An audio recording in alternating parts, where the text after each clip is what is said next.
কলেমা কি ছিল? আমার নবী পাকের কলেমা ছিল লা ইলাহা ইল্লাল্লাহ আনা মুহাম্মাদুর রাসূলুল্লাহ। সমস্ত নবীরা আমার নবীর কলেমা পড়েছে। আমার নবী তো সমস্ত নবীদের নবী, তাই সমস্ত নবীরা আমার নবী পাকের ডাঙ্কা বাজিয়েছে, আমার নবী পাকের প্রশংসা করেছে, আমার নবী পাকের মেসেজ সবাইকে জানিয়েছে। একজন আসছে, একজন আসছে, একজন আসছে।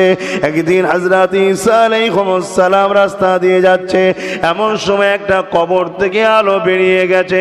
সাথী সঙ্গীদের ঘরে নিয়ে ঈসা আলাইহিস সালাম কবরের পাশে দাঁড়িয়ে গেল। দাঁড়িয়ে যাবার পরে বলল, কুম বিইজনিল্লাহ, আল্লাহ পাকের হুকুমে তুমি জিন্দা হয়ে যাও। সঙ্গে সঙ্গে কবরটা চিরে গিয়ে একটা মানুষ কবর থেকে উঠে ঈসা আলাইহিস সালামকে সালাম দিয়েছিলেন। এই দৃশ্যটা দেখে ঈসা নবীর উম্মতেরা বলেছিলেন, হুজুর আল্লাহ আপনাকে কত বড় সম্মান দিয়েছে।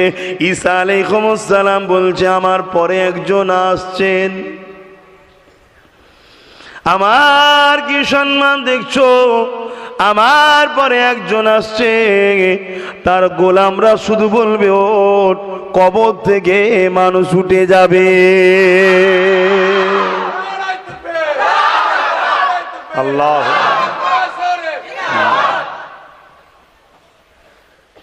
চিন্তা করুন। তাহলে আমার নবীর আলোচনা প্রশংসা শুধু আমরা করছি? নবীরা করেছে। নবীরা শুধু করেছে, স্বয়ং আল্লাহ নিজে করেছে। জোরে বলুন সুবহানাল্লাহ। আর কারো আপত্তি থাকতে পারে? আমার নবী পাক সাল্লাল্লাহু আলাইহি সাল্লামের মাকাম কত এবং তার উম্মতের, তার গোলামদের মাকাম কত হবে সেটা বলছে।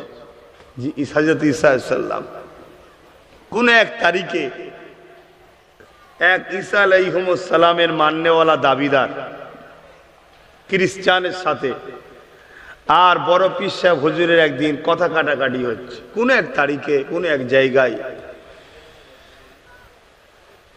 ঈসা আলাইহিস সালামের উম্মত বলছে যে আমার নবী বড়। হযরতে নবী মুহাম্মদ সাল্লাল্লাহু আলাইহি ওয়াসাল্লাম আমার নবীর উম্মত বলছেন আমার নবী বড়। এই কথা কাটাকাটি হতে হতে ঈসা আলাইহিস সালামের উম্মত দলিল দিচ্ছে যে আমার নবী বড় বলে তাই তো আমার নবীর সম্মান উঁচুতে। আমার নবী ঈসা চতুর্থ আসমানে আছে, দেখেন না, সম্মানীয় লোক উপরের জায়গায় বসে। যুক্তিটা বেশ ভালোই দিয়েছে। তখন হযরতে বড় পীর সাহেব হুজুর, আল্লাহু আকবার, আমার নবীর গোলামদের মাকাম যদি এই হয় তাহলে মালিক নবী মুহাম্মদ সাল্লাল্লাহু আলাইহি ওয়াসাল্লাম তিনি কেমন? বড় পীর সাহেব হুজুর বলছে, শোনো, একদিকে 1 কেজি বুঝাবার জন্য বলছি, 1 সের বা 1 কেজি রাখো, আর একদিকে 5 কেজি রাখো, কোনটা উপরে ওটা দেখো। আমাদের নবীর মাকাম এত ভারী, ওই জন্য নিচেই আছে, তোমাদের নবী উপরে আছে। বলুন না সুবহানাল্লাহ। কোন নবীর সঙ্গে কোন নবীর তুলনা করা, ছোট বড় করা ইসলামে চলবে না। একমাত্র মুহাম্মদ রাসূলের সঙ্গে সব নবীর তুলনা করলে সমস্ত নবীরা খুশি হয়। জোরে বলুন সুবহানাল্লাহ।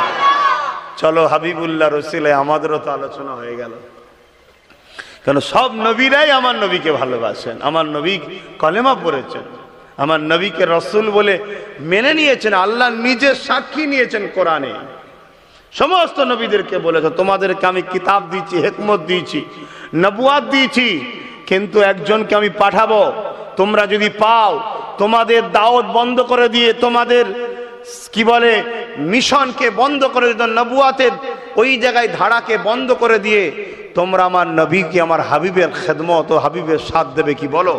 সমস্ত নবীরা বলেছিলেন আমরা কথা দিচ্ছি, আমরা তিনার উপর ঈমান এনে তিনার সাথ দেবো।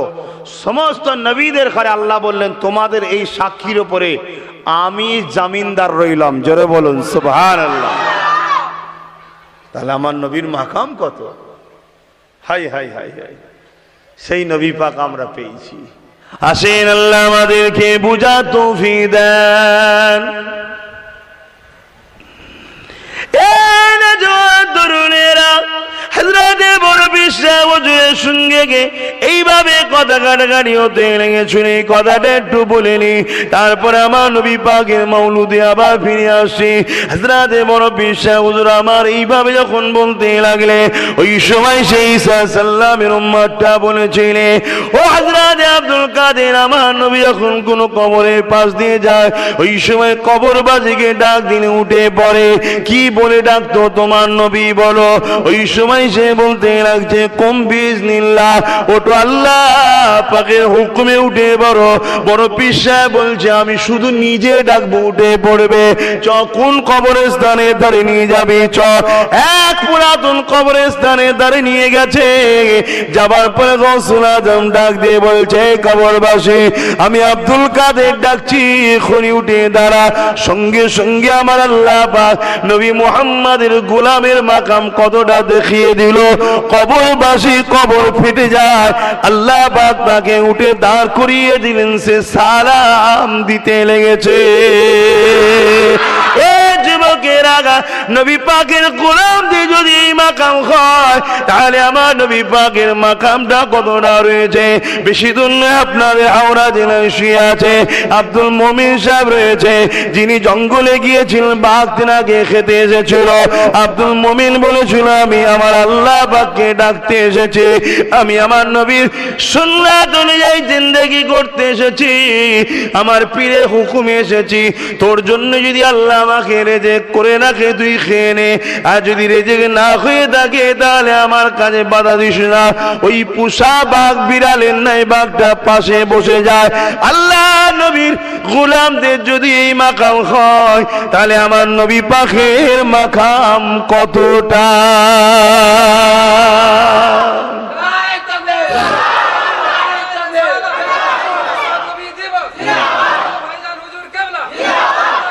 আল্লাহ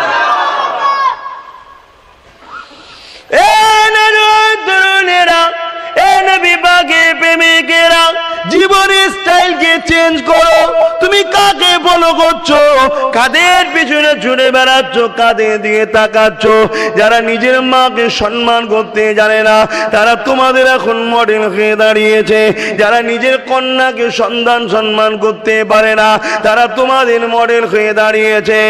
এ নওজওয়ানেরা পৃথিবীকে অনেক পরমাণু বোমা দিতে পেরেছে, ধ্বংসের দিকে সবাই পৃথিবীকে টেনে নিয়ে যেতে পেরেছে, কিন্তু বিনা লড়াইয়ে পৃথিবীর জমিনে শান্তি সভ্যতা কেউ দিতে পারেনি। আজ থেকে 1400-1500 বছর আগে মদিনার জমিনে এমন একটা সমাজ ব্যবস্থা আল্লাহ নবী তৈরি করে দিয়ে গেছে। ওই মদিনার জমিনে এখনো নামাজের সময় হলে সোনার দোকানগুলো পেন খোলা পড়ে থাকে, হীরার দোকানগুলো পেন খোলা পড়ে থাকে। একটা দুটো টাকা নয়, কোটি কোটি কোটি কোটি টাকা সোনা তোমার আমার দেশের দোকানের মতো নয় রে বাবা। মাল এত ভর্তি দেখলে দিমাগ খারাপ হয়ে যাবে। এই সোনার দোকানকে ছেড়ে দিয়ে খুলে রেখে সে চলে যাচ্ছে নামাজ পড়তে। একটা রিং তো দূরের কথা, একটা কেউ দোকানের মধ্যে উঁকি মারানোর ক্ষমতা রাখে না। এ যুবকেরা, তরুণীরা, বাপেরা, এমন করে দেখা যায় তাহাজ্জুদের সময় হাজার হাজার লাখ লাখ নারী একা একা মসজিদে নববীতে যাচ্ছে, কোরআন তেলাওয়াত করছে, নামাজ পড়ছে, দরুদ পড়ছে, রাস্তা দিয়ে যেতে লেগেছে। কোন নারী কোনদিন বেইজ্জতি অপমানিত হয়নি। শুধু মদিনার নবীর রওজার কাছে নয়, আল্লাহ নবীর টোটাল মদিনা শরীফের মধ্যে কোনদিন নবী পাক চলে যাওয়ার যে সিস্টেম শিখিয়ে দিয়ে গেছে, আজ পর্যন্ত একটা নারী ধর্ষিতা এবং বেইজ্জতি হয়নি। কার পিছনে ছুটছো? কোন আদর্শ তোমাদের ভালো লাগছে? হ্যাঁ, অন্ধকারের দিকে আবার ছুটছে আমাদের ঘরের ছেলে মেয়েরা, অন্ধকারের দিকে। আমার রাসূলের সুন্নাত ছেড়ে দিয়েছে, অন্ধকারের দিকে ছুটছে। ধর্মটাকেও পালন করছে, রাসূলের দেখানো নয়। যারা নিজেরা ধর্ম ঠিকভাবে পালন করতেই পারে না, তাদেরকেই ফলো করে নিজেরা আমরা ধর্ম করতে শুরু করে দিয়েছি। বড় আফসোস এটা আমাদের। তাই পেয়েছি, একটু বুঝাচ্ছি। যুবকদের অসুবিধে হচ্ছে, সময় এখনো তো আছে, নিঃশ্বাস তো এখনো চলছে, তওবার দরজা তো এখনো বন্ধ হয়নি, তওবা করো। কেননা নবী আমার যে সময় এসেছিল এই পৃথিবীর জমিনে এত অশান্তি, এত আগুন জ্বলে উঠেছিল, যে অশান্তি, যে আগুনটা আল্লাহ নবী বড় কষ্ট করে বন্ধ করেছিলেন। আল্লাহ নবীর জীবনে এমনও দিন গেছে, মাসকে মাস আল্লাহ নবীর ঘরের উনুনে চুলোতে আগুন জ্বলতো না গো। আমার নবী পাকের জিন্দগিতে এমনও দিন গেছে পেটে পাথর খেলে কাটিয়েছে। আল্লাহ নবীর জীবনে এমনও দিন গেছে খাজুর গাছের গুড়িকে পিটিয়ে পিটিয়ে নরম করে বালিশ বানিয়ে দিয়ে ঘুমিয়েছে। এই যুবকের এত কষ্ট করা নবী আমার যে ইসলামটা রেখে গেল, ওই ইসলামকে নিয়ে খেলা করলে হবে না, ওই ইসলামের ক্ষতি করলে হবে না।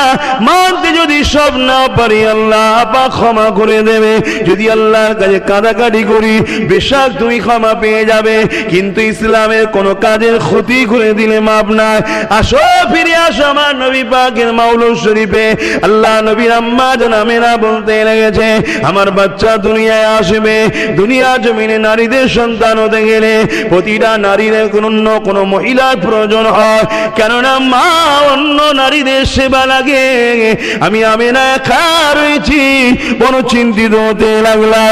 এমন সময় দেখতে লাগলাম আমি আমেনা খুচরা ঘরটা, আমি আমেনা ঝুপড়ি ঘরটা, আমি আমেনা ঘরের ভেতরটা আলোয় আলোকিত হয়ে যায়। আমি আমেনা তাকিয়ে দেখি এই আলো কোথা থেকে আসতে লেগেছে।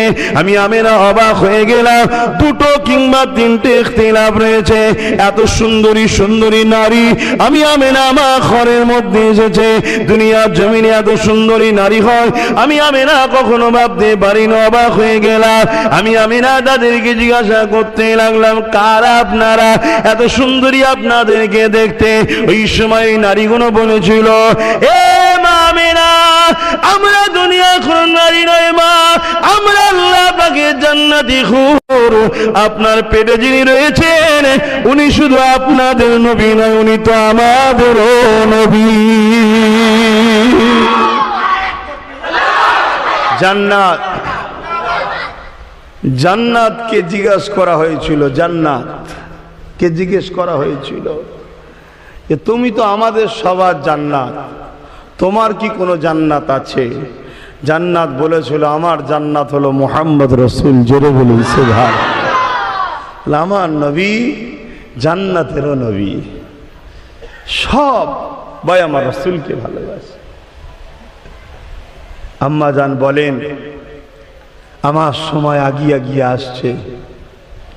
এদিকে এক রাত এসে জিবরাইল মেসেজ দিয়ে গেছে, আমেনা সৈয়দুল মুরসালিন আল্লাহর দোস্ত আছে, কোনো কষ্ট না হয়, আঘাত না লাগে, বেজান না হয়, আল্লাহ পাক কুদরতি অন্তরে নারাজ হবেন, কষ্ট পাবেন, এভাবে মেসেজ দিয়ে গেছে। তাই আম্মা বলছেন, আমার দিন যত আসছে আমি বড্ড একা এবং চিন্তার মধ্যে আছি। হঠাৎ করে যেদিন রসুল আমার এসেছিলেন 12 রবিউল আউয়ালে, আম্মা জান আমেনা বলছেন যে আমার সন্তান যেদিন আসবে, রাতটা যে এসেছিল সারা রাত আমার বাচ্চা আমাকে কখনো কষ্ট দেয়নি, কিন্তু আমি ঘুমোতে পারছিলাম না, বড় চিন্তার মধ্যে একটা ছিলাম, কেন দোনোজাহানের সুলতান আসছে। কিন্তু যখন শবে সাদেকের সময় এলো, অটোমেটিক আমার একটা খুব ঘোর তন্ত্রা এসে গেল।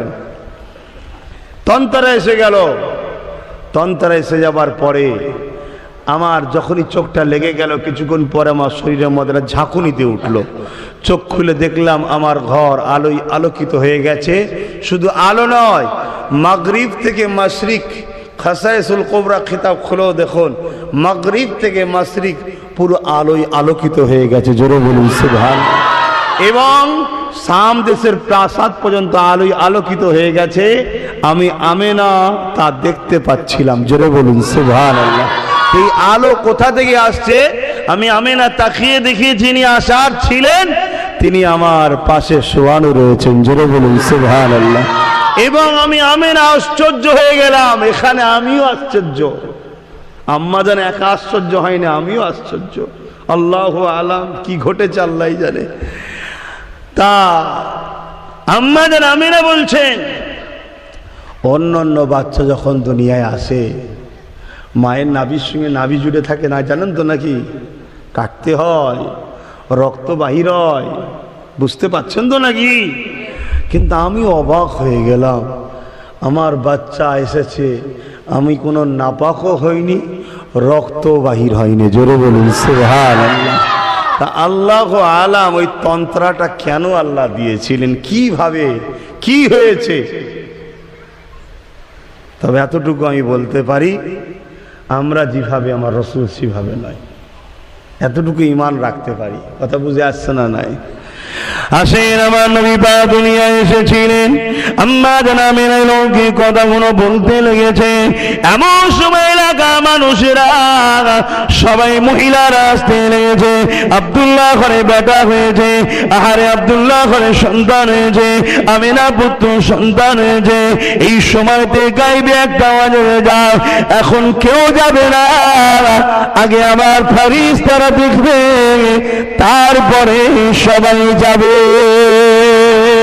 এই যুবকেরা ফেরেশতারা এসেছিলেন, আমার নবী পাককে দেখেছিলেন, লাইন দিয়ে মিছিল করেছিলেন। আমি মিছিলের বিরুদ্ধে বলছি না, আসার মতো আসুন, যাবার মতো যান। গালে গুটখা খেয়ে, মাথায় টুপি নেই, উঁচু নেই, প্যান্ট শার্ট পরে, ঝান্ডা হাতে নিয়ে এইদিকে নারে তাকবীর, আল্লাহু আকবার। চোখগুলো তোমার কোন দিকে?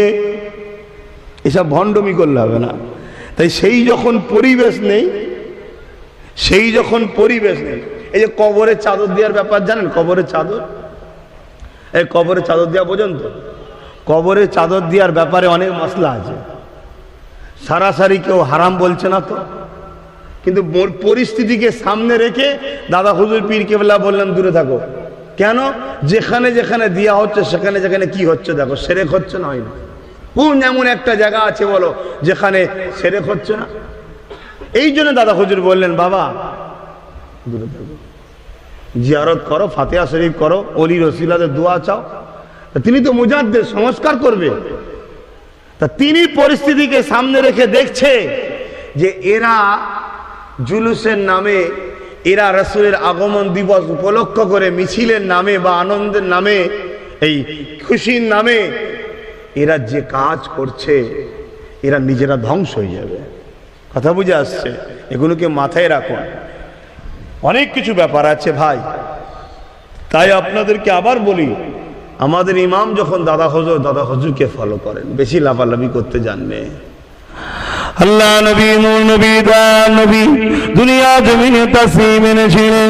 আম্মা জান আমিনা বলতে লেগেছে, আমি আমার বাচ্চাকে কোলে করে নিয়ে রয়েছি, আমার বাচ্চা আমার মুখে দিয়ে তাকিয়ে রয়েছে, নূরের কচি কচি ঠোঁটে আমি আমিনার দিকে তাকিয়ে হাসে।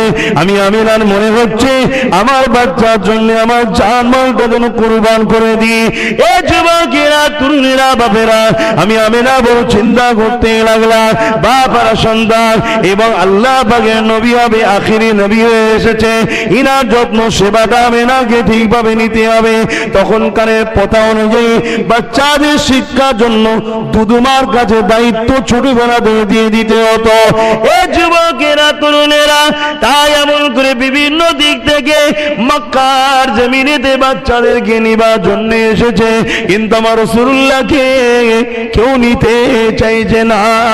কেননা আমার রাসূলুল্লাহর আব্বা জান নয়, যারা এসেছে তারাই খবর নিচ্ছে আর বলতে লেগেছে আব্দুল্লাহ ঘরে সন্তান হয়েছে, কিন্তু আব্দুল্লাহ তো নয়।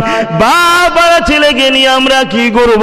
কেননা টাকা পয়সা সামান তো বেশি পাবো না। আজকে যে এতিমকে অপমান অবহেলা করা হয়, এটা আজকে নতুন নয়, যুগে যুগে ছিল। কিন্তু এমন করে দেখা যায় হযরতে দুদুমা হালিমা গিয়ে এখন মক্কা দিকে আসতে লেগেছে। অন্য সাথী মহিলা যারা ছিল তারা আগে এসে এক একজন এক একটা বাচ্চাকে নিয়ে মক্কার জমিন থেকে তারা রওনা দিতে লেগেছে। এ যুবকেরা, হযরতে দুদুমা হালিমা বড় গরীব ছিলেন, তিনার উটনিটা বড় দুর্বল ছিল। ঠিক মতো খেতে পায় না, কমজোর ছিল। কেননা গরিবের ঘরের জন্তু যেমন হয়ে থাকে আমাদের গ্রামে আমরা দেখি, ওই রকম দুর্বল রোগা ছিল, জীর্ণ ছিল। তাই সমস্ত মহিলারা যাবার সময় হালিমাকে কন্টিট ক্রিমের বলতে লেগেছে, এ হালিমা রে, মক্কা জমিনে আর যাস না, কেননা আর কোনো বাচ্চা নাই, সমস্ত বাচ্চা আমরা নিয়ে চলে এসেছি। হ্যাঁ, একটা বাচ্চা আছে যার নাকি বাপ আব্দুল্লাহ, আর বাচ্চাটার নাম মুহাম্মদ। ওই বাচ্চার বাপ নাই। হালিমা, তুমি এমনি গরিব, ওই গরিবের ঘরের বাচ্চাকে নিয়ে এসে তার সেবা যত্ন ঠিকভাবে করতে পারবে না, তুমিও কষ্ট পাবে, বাচ্চাটাও কষ্ট পাবে। এ হালিমা ফিরে আসো। আম্মা হালিমা কোনো দিকে কথা না বলে খোঁজ নিয়ে অন্য কোনো বাড়ি বাচ্চা আছে কিনা নাই, এ খোঁজ আর নাই রে, সুজা এসেছে আম্মা আমিনার ঝুপড়ি ঘরে দরজার গোড়ায় দাঁড়িয়ে আওয়াজ দিয়ে বলছে, আমিনা আমি কি ভেতরে আসতে পারি? এদিকে আম্মা আমিনার কাছে খবর এসে গেছে, আমার বাচ্চাকে কেউ নিতে চাইছে না, কেন আমার বাচ্চা বাপ নাই। তাই আম্মা আমিনা বড় চোখের পানি ফেলে, আর আমার রাসূলের বাপ মায়ের মুখে দিয়ে তাকায়, আর মাঝে মাঝে মুচকে নুরে উঠে আসে। এই যুবকেরা, তরুণেরা, বাপেরা, এমন সময় দুধমা হালিমা যখন ঘরের মধ্যে পাটা রেখেছে, আম্মা আমিনার মুখের দিক থেকে ঘুরিয়ে আমার রাসূল হালিমার মুখের দিকে তাকিয়ে একটা হাসি দিয়েছিল। আম্মা হালিমা বলতে নিজে লেগেছে, ওই হাসি যেন আমাকে বলতে লেগেছে, ওই হাসি যেন আমি হালিমাকে বলতে লেগেছে, ওই হাসি যেন এটাই বলেছিল, সেদিন, এ হালিমা রে, চিন্তা করিস না, আমাকে কোলে তুলে দুনিয়া তোর তারিফ করতে ব্যস্ত থাকবে।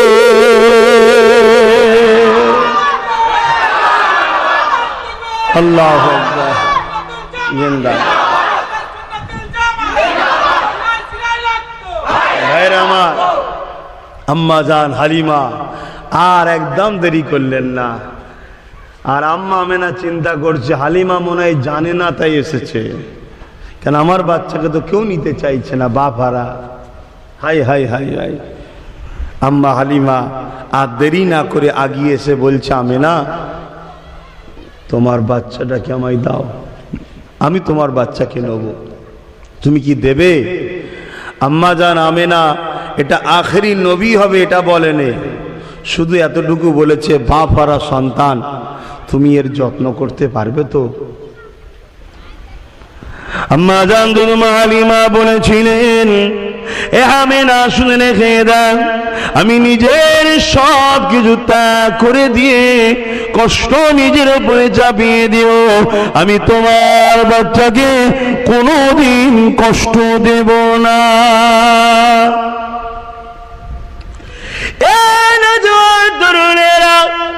কেননা আম্মা জান দুধমা হালিমা ওই নবী পাকের হাসি মুখটা দেখেছিল, হালিমা হৃদয় বলে উঠেছিল, এই বাচ্চা আমাকে কামিয়াবি এনে দেবে। তাই আর ওটার আমেনাকে বলছে না, আর আম্মা আমেনাও হালিমাকে বলছে না যেটা আখেরি নবী হবে, আখেরি নবী হয়ে এসছে এটা বলছে না। এ যুবকেরা, অনেক বড় কথা, আম্মা জান আমিনার কোল থেকে আমার রাসূলুল্লাহকে যখন দুধমা হালিমা বুকে নিয়ে নিল, ইতিহাস বলছি শোনেন, অবাক হয়ে যাবে। আম্মা জান হালিমা বড় গরিব ছিল। আহারে, গরিবের ঘরের মায়েরা কি আর ভালো মন্দ খেতে পায়? গরিবের ঘরের মেয়েরা কেমন খাবে? গরিবের ঘরের মায়েরাই বা কেমন যত্ন পাবে? এই আম্মা জান হালিমা বলেন, আমি বড় অবাক হতে লাগলাম। আমার দুর্বল শরীরটা মুহাম্মদ রাসূলের ছোঁয়া লাগার সাথে সাথে আমি বুঝতে পারলাম আমার কমজোরিটা কেটে যায়, আর মুহাব্বত প্রেম জমে যায়, বুকে করে জড়িয়ে ধরলাম, আমি না ওখান থেকে বিদায় নিলাম, আমি আমার উটনির পিঠে উঠবো। ও যুবকেরা, তরুণীরা, বাপেরা, আমার উটনির পিঠে উঠার আগে আমি হালিমা চিন্তা করতে লাগলাম, আবার কবে মক্কায় আসা হবে না হবে কোনো ঠিক নাই। এসেছি যখন আল্লাহর কাবা শরীফটা তওয়াফ করিনি, আমার নবী পাকের আগেও কাবা তওয়াফ হতো, এই কাবা শরীফ তওয়াফ করতে লেগেছে, বাচ্চারা কোলে রয়েছে, নবী আমার হাজরা হালিমা বলে আমি হাজারে আসওয়াদ চুমা দিলাম, দিবার সময় ভাবতে লাগলাম এইরকম একটা জান্নাতি পাথর, এই পাথরটা বাচ্চাটাকে একটু চুমা দিয়ে নি, এই চিন্তা করে যখন আমি হালিমা অবাক হয়ে গেলাম, পাথরের দিকে যখন বাচ্চার মুখটা নিয়ে যেতে লাগলাম, আমি হালিমা অবাক হয়ে গেলাম। ইতিহাস আগে সাক্ষী দাও, ওই পাথরটা শূন্যে ভেসে ওঠে, আমার বাচ্চা ঠোঁটে লেগে যায়, দুনিয়াকে প্রমাণ করে দিল এ হালিমার তোর কোলে কি আছে এখন বুঝতে পারিসনি, এটা জান্নাতি পাথর, জান্নাত তো তৈরি হয়েছে যার নূরে, সে তো তোর কোলে আছে।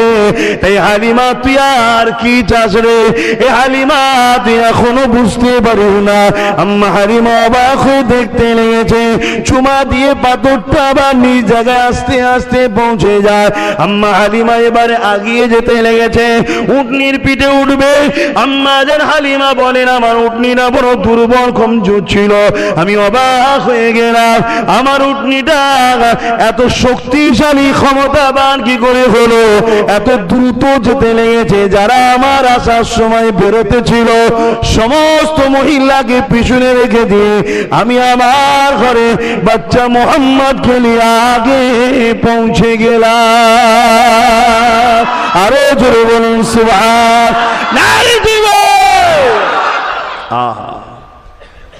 সেই নবী পাক সাল্লাল্লাহু আলাইহি সাল্লামের উম্মত আমরা, আর আমার নবীর কাছে সব থেকে প্রিয় হলো তার উম্মত। আর উম্মত হয়ে আমরা যদি সেই নবীর দিনের ক্ষতি করি, নবীকে জানতে দেবে না আল্লাহ, তোমাকে জাহান্নামে ভরে দেবে, মনে রেখে দিও। ক্ষতি করুন ইসলামের, ছোটখাটো বা ভুল হয়ে যায় মানুষের, আল্লাহ মাফ করে দেবে, ক্ষতি করলে ছাড়বে না। একটু বলবো না থাকবে। দাদা হুজুর রহমাতুল্লাহ আলাইহি এমন একজন মহামানব, একদিকে তিনি যেমন ধর্মগুরু, অপরদিকে তিনি তেমন স্বাধীনতা সংগ্রামী, দেশের একজন মহানায়ক ছিলেন, এবং আমার রাসূল পাক সাল্লাল্লাহু আলাইহি সাল্লামের পূর্ণাঙ্গ ধারক ও বাহক ছিলেন। পূর্ণাঙ্গ বোঝেন, এ টু জেড, আমরা এ টু জেড হতে পারি না, দাদা হুজুর এ টু জেড ছিলেন, সব রাসূলের বিষয়টা তিনি খেয়াল করেছেন, এবং ধারক ছিলেন, বাহক ছিলেন, বয়ে নিয়ে গেছেন, প্রচার প্রসার সব করেছেন। তাই রাসূল পাক সাল্লাল্লাহু আলাইহি ওয়াসাল্লাম যে মাতৃভূমিকে ভালোবাসার যে শিক্ষা দিয়েছে, দাদা হুজুরও কিন্তু দেশের জন্য বিরাট বড় ইনকিলাব এনেছিলেন।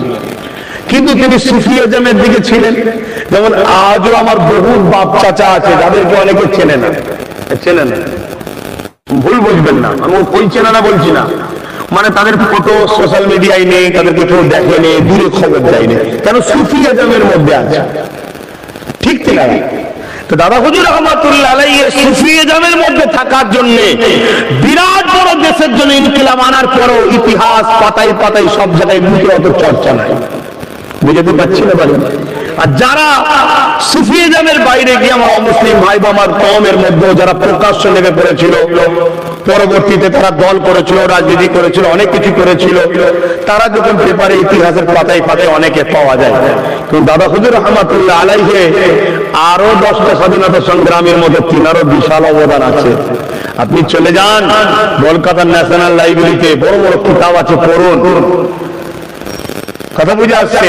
এবং আজও দাদা হুজুর রহমাতুল্লাহ আলাইহি লাইফ স্টাইল অক্সফোর্ডে পড়ানো হয়, ক্যামব্রিজে পড়ানো হয়, বিভিন্ন বড় বড় ইউনিভার্সিটিতে পিএইচডি করা হচ্ছে দাদা হুজুরকে নিয়ে।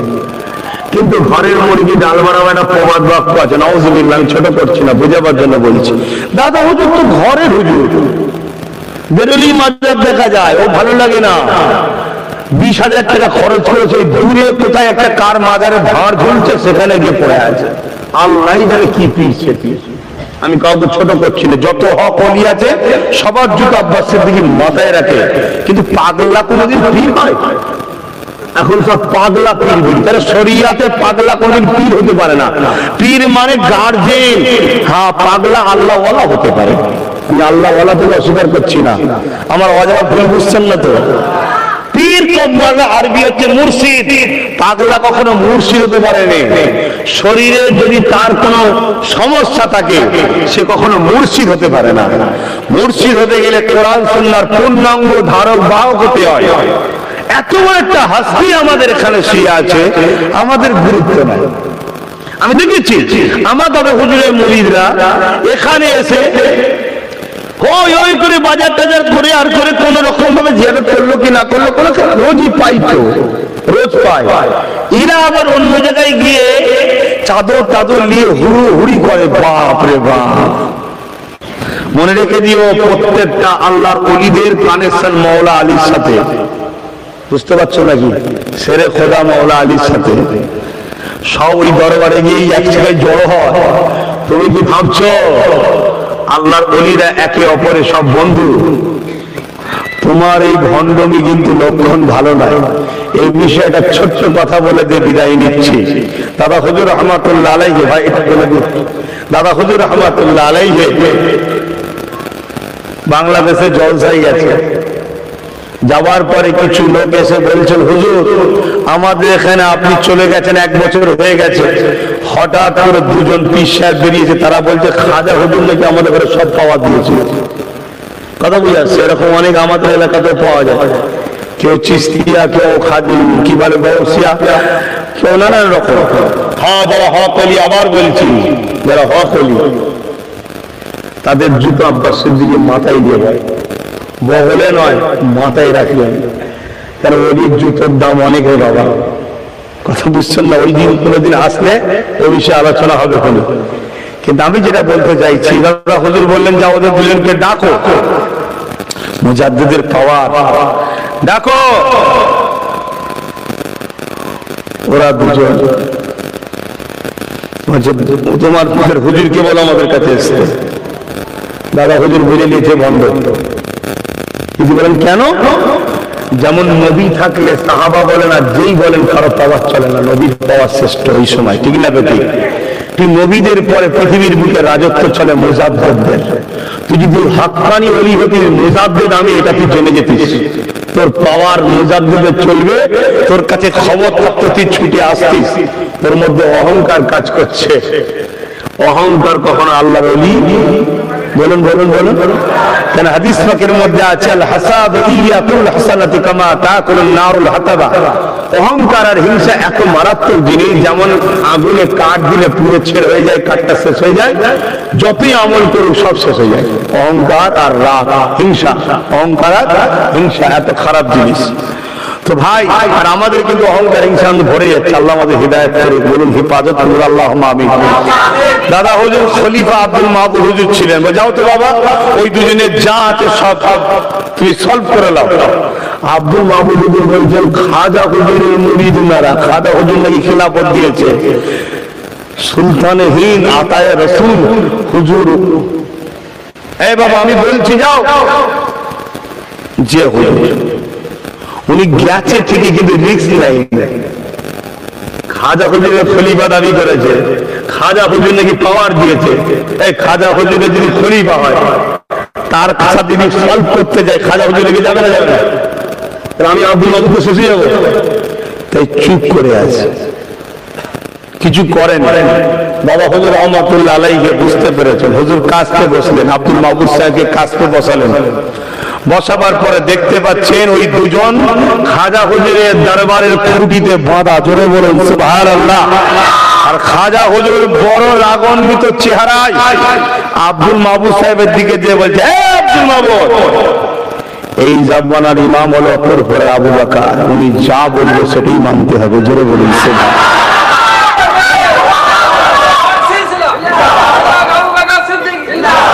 ভাই আমার, ভাবেন দাদা হুজুর কি নিয়ামত। অতএব আল্লাহর ওলি পৃথিবীতে যত আছে সবার যত মাথায় রাখি, কিন্তু আপনার ইমামকে ভুলে যাবেন না। বিদেশ যাচ্ছেন, যেখানে যাচ্ছেন যান, ছেলেরা আছে থাক। খাজা হুজুর রহমাতুল্লাহ আলাইহি খলিফা ছিলেন, হযরতে বাউদ্দিন নকশবন্দ হুজুর ছিলেন, নিজামউদ্দিন বাউদ্দিন নকশবন্দ হুজুর, কথা বুঝে আসছে? ওনার হাতে আরেকজন খেলাফত নিয়েছেন। একদিন খাজা হুজুরের দরবারে এনেছেন, মানে খাজা হুজুর হচ্ছে দাদু পীর। কি পীর? দাদা পীর। দাদা পীর, পীরের পীর, দাদা পীর, তাই তো নাকি? তো খাজা হুজুরের সামনে বাউদ্দিন নকশবন্দ তিনার মুরিদকে খলিফাকে বলছে, তোমার দাদা পীরের কদমবুসি করো। তখন উনি খাজা হুজুরকে কদমবুসি না করে ওনার পীরের কদমবুসি করছে। তখন পীর বলছে, আমি তো বললাম তোমার দাদা পীরের করতে। তখন মুরিদ বলছে, হুজুর মাফ করবেন, আমি গায়ে বায়ে ওপর নিচে আপনি ছাড়া কিছু দেখতে পাইনি। জোরে বলুন সুবহানাল্লাহ। খাজা হুজুর আল্লাহর ওলি, বেশক তিনি আতায়ে রাসূল, শুধু আতায়ে আল্লাহ তেনাকে বিরাট নিয়ামত করেছে, ঠিক না বেটি? তিনি বলছে, বাউদ্দিন, আল্লাহ তোমার এই মুরিদকে অনেক বড় বিলায়ত দেবে। এই পীর মুরিদি বোঝে, একে অনেক বড় ফয়েজ, কামেল মাকামের ক্ষমতা আল্লাহ দেবে। জোরে বলুন সুবহানাল্লাহ। পীরকে এইভাবে মানতে হয়। বেশক সমস্ত ওলিদের জুতো আমাদের মাথায়, কিন্তু আমার ইমাম, তার মাসলাকের বাইরে আমি যেতে পারি না। তার মাসলাকের মধ্যে থেকে আমি সব দরবার জিয়ারত করব।